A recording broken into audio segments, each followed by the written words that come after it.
Donc je voudrais commencer par faire un petit peu d'histoire. Généralement, lors de l'allégeance, j'aime bien aussi rappeler pourquoi nous sommes là aujourd'hui.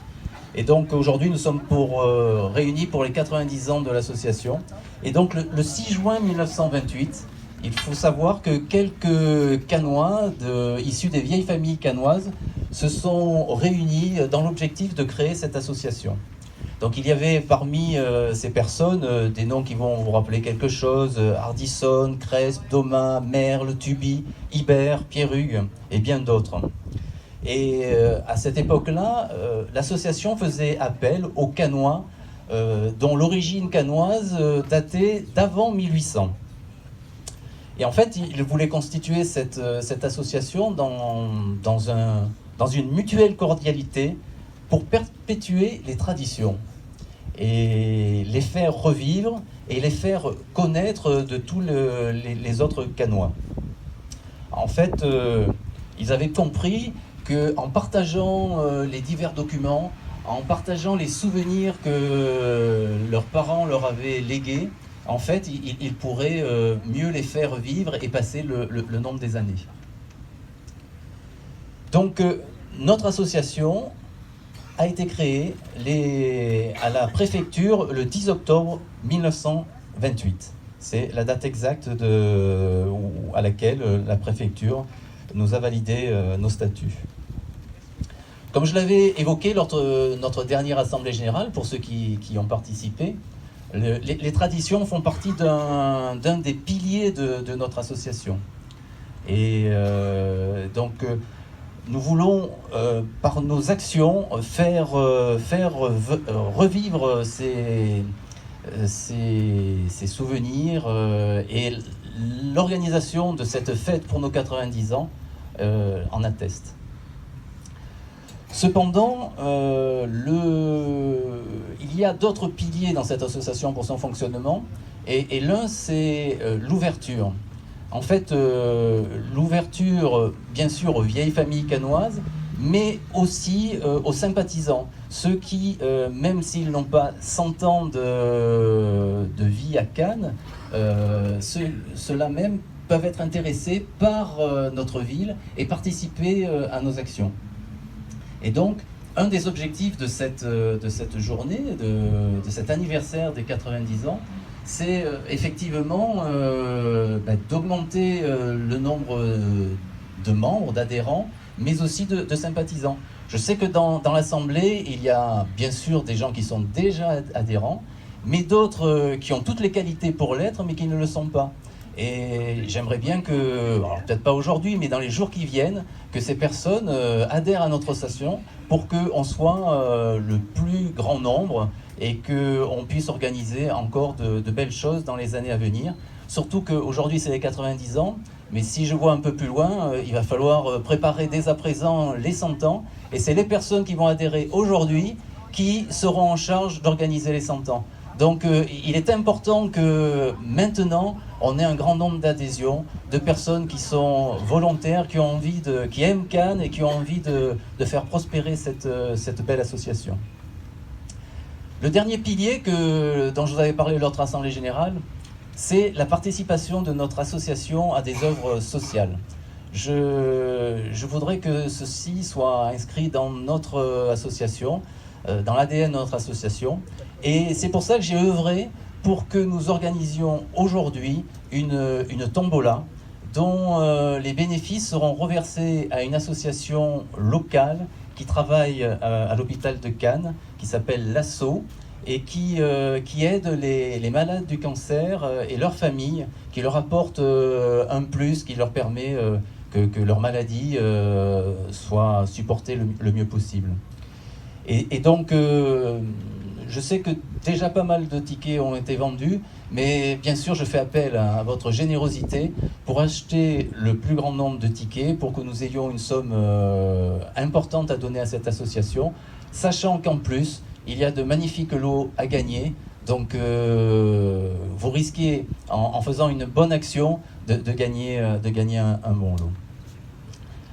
Dernier point, l'organisation, bien sûr, vous imaginez que derrière cette organisation, il y a eu un investissement humain qui a été très très important.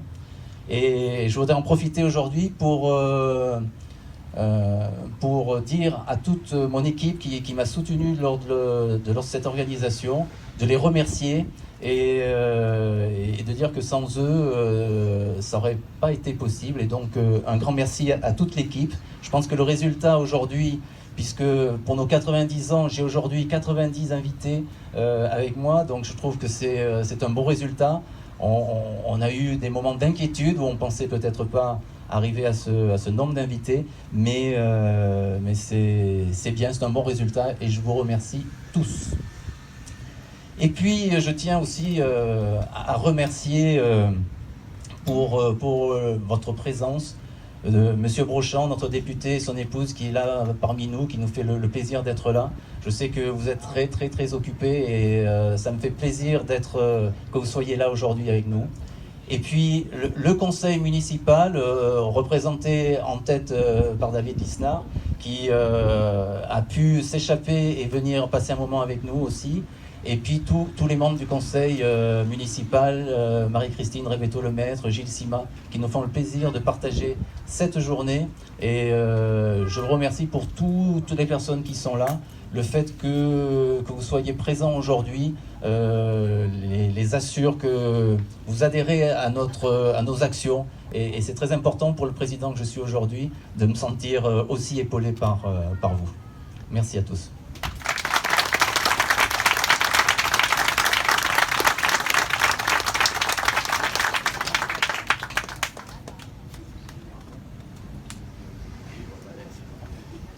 Merci Monsieur le Président. Je voudrais d'abord vous saluer, cher Giuliano, pour la façon dont, avec beaucoup d'élégance, de courtoisie et de précision, vous présidez cette association qui fait partie de l'ADN cannois désormais.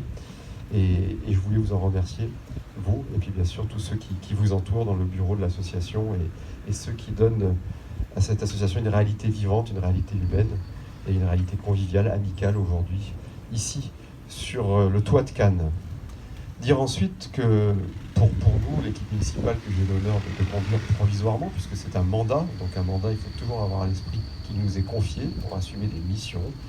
Et quand on l'oublie, eh bien, on se prend pour le roi soleil, et à tous les niveaux. Donc, pour nous, notre présence, et je tenais à passer, elle répond à la fois à du plaisir, et je crois à une nécessité. Et c'est ce que je voudrais évoquer tout de suite.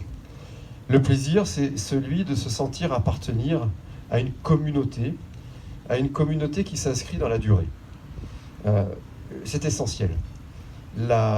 L'expérience de la vie nous apprend que nous sommes des animaux sociaux en tant qu'humains, ce que parfois on tente d'oublier, et qu'il y a des lois naturelles qui s'imposent à nous, ce que l'on oublie de plus en plus. Enfin bon, c'est un autre débat. Et que nous sommes des animaux sociaux parce qu'on est bien, on se connaît à travers l'autre, dans le regard de l'autre, et que l'on a besoin de s'organiser pour cela. Et le fait d'appartenir à une très ancienne famille cannoise, et j'y suis pour rien, hein, j'appartiens à une des plus anciennes familles cannoises, comme d'autres ici, et je salue Marie-Christine Révetto-Lemaître qui partage cette condition aussi. Je salue bien sûr Gilles Sima, qui est membre de l'association aussi et qui est un adjoint important à mes côtés, et bien évidemment Bernard Rochon et Dany. Très heureux de voir Dany, comme la valeur c'est la rareté, donc quand elle vient, sachez apprécier à la juste valeur la présence. Vous voyez que tous les deux avec Bernard, ils sont d'ailleurs bleu, blanc, rouge, enfin ils sont patriotes jusqu'au bout. Bon, j'arrête de vous tenser, mais je vous félicite. Et très sincèrement, le fait d'appartenir à une famille, je vous dirais une anecdote très rapide, mais une ancienne famille cannoise, au moins depuis le XVe siècle à Cannes, hein, puisque mon oncle Henri avait fait des recherches généalogiques poussées, me donne ni supériorité ni infériorité, mais peut-être une responsabilité, nous donne une responsabilité, c'est celle de la nécessité que je vais évoquer, c'est de transmettre, d'accueillir, d'expliquer, de témoigner, de partager, d'être fier d'être cannois.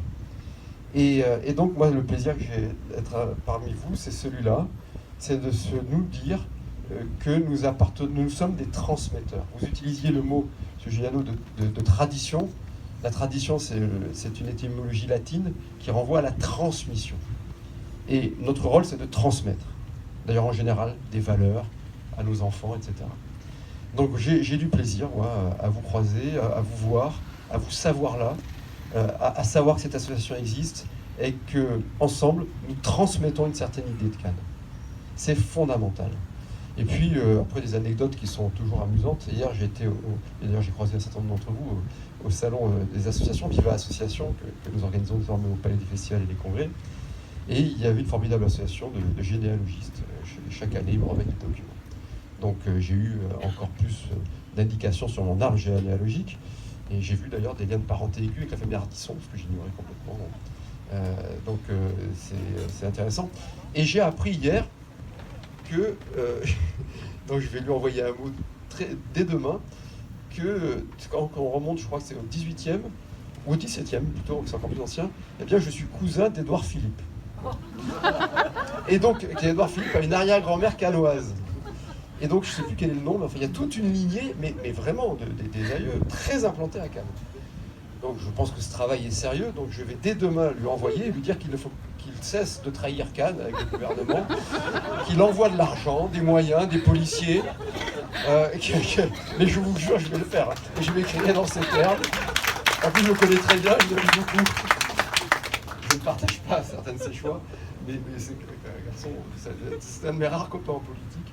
Et donc je vais vraiment lui écrire, lui dire, maintenant que tu es cannois, je lui en apporte la preuve, et qu'en plus tu es le cousin du maire de Cannes, tu as intérêt à secouer tes collègues, notamment le ministre de l'Intérieur, pour qu'on ait des policiers, la ligne, etc. Bon, un autre débat. Mais vous voyez, c'est important de rechercher, et ça peut donner parfois des arguments pour plaider, et pour plaider des dossiers. Donc oui, du plaisir de s'inscrire dans une communauté qui a une antériorité, ce qui ne nous donne aucune supériorité, mais ce qui nous donne une responsabilité, c'est de défendre une certaine idée de Cannes, une certaine image de Cannes. Et c'est cette nécessité-là que je voulais évoquer, je conclurai là-dessus. Je voulais vous remercier de ce que vous êtes et de ce que vous faites, et de cette nécessité de transmettre. Notre ville, moi je suis toujours, mais certains me connaissent bien ici, je vous assure, on a des défauts, on a plein de choses qui ne vont pas à Cannes, et je suis un éternel insatisfait quand je vois la difficulté de lutter contre l'incivisme. Bref, beaucoup de choses vont mal comme partout, et aussi beaucoup de choses qui vont bien. Mais quand même, moi, d'abord, regardons ce paysage. Regardons la nécessité que nous avons de protéger cela. Le Suquet et le Fort-Ville, comme je le dis à chaque fois, c'est le centre du monde. C'est pas la gare de Perpignan, tant pis pour Salvador Dali. Le centre du monde, c'est Fort-Ville. Et c'est le Suquet. Quand on vient de paver, on a enlevé le béton, on a pavé, on a mis une navette électrique, etc. D'ailleurs, vous avez très bien choisi l'endroit parce qu'on embrasse toute la réalité de notre identité cannoise, avec l'Avocat à l'ouest, avec la Presqu'île à l'est, avec le Suquet-Fortville et tous nos quartiers qui font Cannes, le Petit Juas, les Valergues, République, où j'habite encore, le Carnot, etc.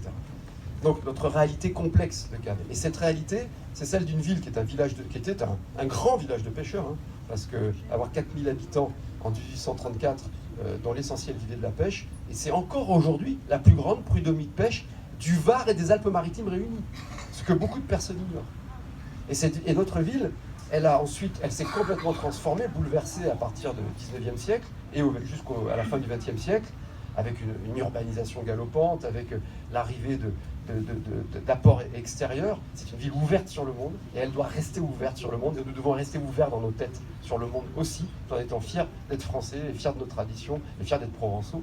Mais cette histoire est extraordinaire, parce qu'on a non seulement donc une communauté cannoise très ancienne, autour de la pêche notamment, et puis on est devenu une ville de villégiature mondiale, internationale, avec les Anglais, les Russes, quartier russe antérieur à 1917. On rendait hommage à Lord Brougham il y a 3 jours seulement. Donc, de villégiature, plus forte communauté scandinave de France, elle est à Cannes. Moi, quand j'étais au lycée à Cannes, j'avais autour de moi des Scandinaves, dont certains sont restés d'excellents amis. Et les Scandinaves, qui étaient très jolis aussi d'ailleurs, c'est de très bons souvenirs. Et donc, ville de villégiature internationale. Puis on est une ville d'immigration, comme toutes les villes de l'Est de la France et comme toutes les villes françaises. Et vous voyez qu'il faut tirer parfois la sonnette d'alarme sur l'immigration aussi, mais c'est un autre débat. Et ville d'immigration, avec des Polonais qui sont venus. Certains ici ont des liens avec la Pologne, des Italiens évidemment, beaucoup d'entre nous, hein, ont des racines italiennes, Ligures, du Piémont, hein, les Piémontais qui sont arrivés en particulier à la Boca. Bon, je deviens trop long, mais des racines des portugaises, espagnoles, maghrébines ensuite, capverdiennes maintenant. Moi, je vois où j'habite, c'était le Maghreb, maintenant c'est le Cap-Vert. Voilà, comme ça. Et donc une ville d'immigration économique. Et puis une ville de diaspora politique. Et ça, c'est encore plus original. J'ai vu arriver, moi, comme vous, hein, nous avons vu arriver les Libanais, qui sont devenus canois, les Iraniens, les Perses. Quand j'étais moi au lycée, beaucoup d'Iraniens, et le backgammon s'est développé, etc. Les Arméniens, qui sont très implantés, qui ont d'ailleurs une fibre patriotique française aujourd'hui et canoise qui est extraordinaire. Donc, bref, notre ville, elle a eu toute cette diversité qui fait qu'il est encore plus dur qu'ailleurs de recoudre le tissu social, de faire lien, de faire sens. Et c'est notre rôle, et c'est votre rôle aussi. À l'association, notre rôle, puisque j'en fais partie. Et ça, c'est très important, et c'est ce que l'on essaie de faire aujourd'hui à travers les aménagements de la ville, de moderniser notre ville, bien sûr, d'apporter du service, mais toujours d'être fidèle à l'identité. La nécessité que nous avons, c'est de transmettre, mais c'est une nécessité de fidélité. Parce qu'on ne peut pas construire l'avenir si on ne sait pas d'où l'on vient, et si on ne transmet pas quelque chose. Les personnes qui viennent habiter à Cannes, elles doivent se dire, bien sûr, j'ai une ville magnifique, ouverte sur le monde, avec un événementiel extraordinaire, avec une offre culturelle très élevée pour une ville de 75 000 habitants. Hein. Il faut toujours se comparer. On peut toujours se désoler quand on se regarde et puis se consoler quand on se compare. Hein. Mais une ville, c'est pas une ville neutre. C'est une ville, il y a une histoire. Et moi, je prends très très mal tous les clichés négatifs que l'on entend parce qu'on serait cannois, parce qu'on est à Cannes, parce qu'on est sur la Côte d'Azur, on pourrait se faire disqualifier. Alors il y aurait que des escrocs, il n'y aurait pas de créativité, tout serait cher. Il y en a marre. C'est pas ça. La Côte d'Azur, c'est pas ça. C'est de la création, c'est de l'ouverture, c'est de la culture. C'est une diversité de population, c'est une diversité d'offres tarifaires dans tous les domaines. Et moi, je veux qu'on respecte Cannes. Voilà. Et je vraiment, et c'est fondamental, parce que je veux être respecté en tant qu'habitant, et parce que le respect il est toujours bilatéral. Il faut être respecté, respecter les autres, mais on ne peut pas se respecter soi-même si on ne respecte pas les autres. Donc je veux qu'on nous respecte. Et voilà, et on a des histoires, on a des souffrances, on a des joies, on est des habitants, on n'est pas une entité abstraite vue de Paris, alors que parfois dont on se moque, mais enfin on aime bien venir ici faire la fête de temps en temps, etc. Donc il faut faire respecter Cannes, et tous les aménagements que l'on fait, je termine là-dessus, je voudrais vraiment qu'ils transmettent cette idée d'une ville fière d'elle-même, ouverte sur les autres, et qui c'est sûre, propre, agréable à vivre. Et c'est pourquoi quand on fait Boca Cabana, vous sortez, vous voyez les aménagements que l'on fait, ça respecte une identité populaire et qualitative que doit avoir le littoral ouest. Lorsqu'on refait la croisette, c'est pour tirer vers le haut, pour être plus fidèle encore à cette vocation de luxe que l'on doit avoir, parce que ça fait partie de Cannes aussi, et on n'aura plus un toit en tôle sur les plages, on aura des filtres à odeur, etc. Lorsqu'on va instaurer les 3 heures de parking gratuit, le samedi, le dimanche, et 2 heures de parking gratuit en semaine, lorsqu'on aura récupéré la maîtrise des parkings après le contentieux juridique qui nous attend avec le délégataire, c'est aussi une façon d'accueillir, de créer une dynamique autour du commerce de proximité. Lorsqu'on refait les allées de la liberté avec Gilles, c'est pour avoir de belles terrasses, de grandes terrasses, mais qu'on redécouvre les façades, qu'on partage une identité. Voilà, j'arrête là. En tout cas, merci à vous, et en baissant la dette, sans toucher au taux d'impôt. Hein, voilà. Je répète, voilà. Merci à vous, vive Cannes, vive les familles cannoises et vive nous tous. Voilà.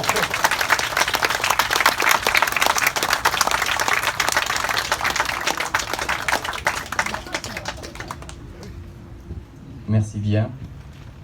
Eh bien, on va peut-être aller manger maintenant. Bon appétit. Merci.